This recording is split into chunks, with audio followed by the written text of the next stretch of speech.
नमस्कार, मैं हूं भावना रावत और आप देख रहे हैं ऑल जोन टाइम्स न्यूज। जितना गौरवशाली जैन समाज का इतिहास रहा है, उतनी ही कमाल की है चांदनी चौक दिल्ली के श्री दिगंबर जैन लाल मंदिर की कहानी। तो चलिए आज आपको इस जैन मंदिर के बारे में कुछ खास बातें बताते हैं।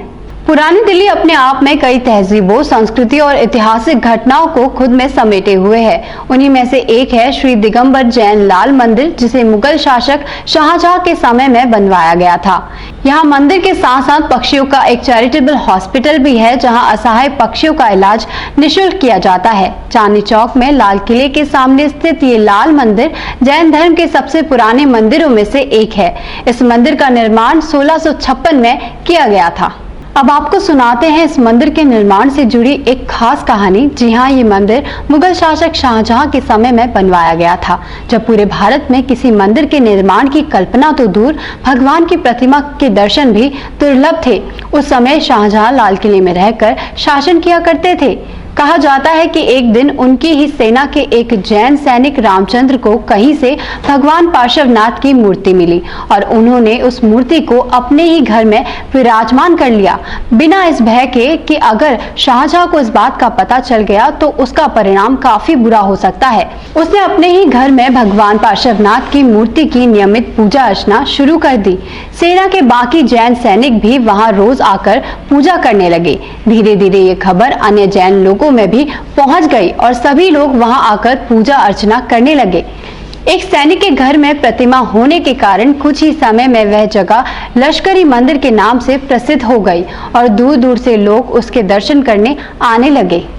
शाहजहां एक क्रूर राजा था और अपने समय में उसने अनेकों मंदिर तुड़वाए थे, लेकिन जब उसे इस मंदिर के बारे में पता चला तो उसने अपने सैनिक की इस गुस्ताखी को नजरअंदाज कर दिया। कुछ समय बाद शाहजहां को उसके ही बेटे औरंगजेब ने कैद कर लिया और राजा बन गया। ये बात तो सभी जानते हैं कि औरंगजेब बेहद ही निर्दयी और कट्टरपंथी राजा था। उसने बहुत से मंदिरों को तुड़वाया और भगवान की मूर्तियों को मस्जिदों की सीढ़ियों पर फेंकवा दिया था। बहुत से हिंदुओं को मुसलमान बनवाया। औरंगजेब हिंदू विरोधी था, तो भला उसे अपने ही किले के सामने बना जैन मंदिर कैसे बर्दाश्त होता। लेकिन ये कहा जाता है कि उसे इस मंदिर की भनक भी नहीं थी। लश्करी मंदिर में हर शाम को पूजा के समय नगाड़े बजा करते थे। ये प्रथा काफी समय से चली आ रही थी। मंदिर के इतने पास रहने के बावजूद अब तक औरंगजेब को नगाड़ों की आवाज सुनाई नहीं दी थी। लेकिन जब एक दिन उसे इसका शोर सुनाई पड़ा तो औरंगजेब ने अपने साथ में बैठे अपने वजीर से पूछा कि ये शोर कैसा है। वजीर को पता था कि ये शोर जैन सैनिकों के घर में बजने वाले नगाड़ों का शोर है और वजीर भी इस बात से हैरान था कि आज तक इसका शोर क्यों नहीं सुनाई दिया। वजीर ने औरंगजेब को जवाब देते हुए कहा कि आपके एक इशारे पर मर मिटने वाले जैन सैनिकों के घर में शाम को जैन तीर्थंकर की पूजा के समय कुछ देर के लिए नगाड़ा बजता है। औरंगजेब का गुस्सा थोड़ा शांत हुआ और फिर उसने अपने वजीर को ये आदेश दिया कि कल से ये शोर ना सुनाई दे। ये खबर सुनते ही सभी जैनी सैनिक सहम गए और किसी की भी अगले दिन नगाड़ा बजाने की हिम्मत नहीं हुई, क्योंकि कोई भी औरंगजेब के गुस्से का शिकार नहीं होना चाहता था। तभी एक ऐसी घटना हुई जिसने सभी के होश उड़ा दिए। शाम की पूजा अर्चना के वक्त बजने वाला नगाड़ा स्वयं बजने लगा और उसके शोर से लाल किले की दीवारें गूंज उठी। औरंगजेब अपने आदेश का अपमान होते देख गुस्से से बौखला गया। वह कुछ आदेश देता उससे पहले ही उसका वजीर भागता हुआ उसके पास आया और बोला, बादशाह, चमत्कार हो गया।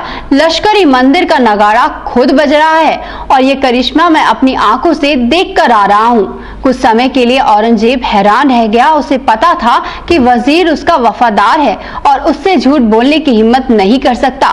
फिर भी उसने अपने वजीर को डांटा और कहा कि ऐसा कैसे हो सकता है। वजीर ने कहा कि अगर आपको यकीन ना हो तो आप खुद कल शाम को मंदिर में चलकर ये करिश्मा अपनी आंखों से देख लें।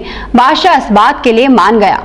अगले दिन औरंगजेब पूजा अर्चना से पहले ही मंदिर पहुंच गया और मंदिर से सभी को बाहर निकालकर उसे बाहर से ताला लगवा दिया। आज भी वैसा ही हुआ। पूजा अर्चना के समय नगाड़े खुद बजने लगे। औरंगजेब भी ये देखकर हैरान रह गया। उसने तुरंत मंदिर का दरवाजा खुलवाया और अपनी आंखों से मंदिर के नगाड़ों को बजते देखा।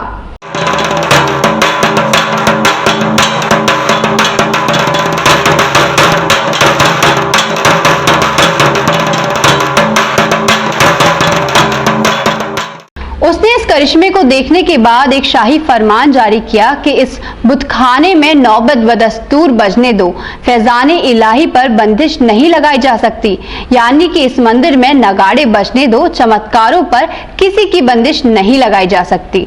इस प्राचीनतम जैन जिनालय की प्रसिद्धि दूर दूर तक फैल गई और इसका स्वरूप विकसित होता चला गया।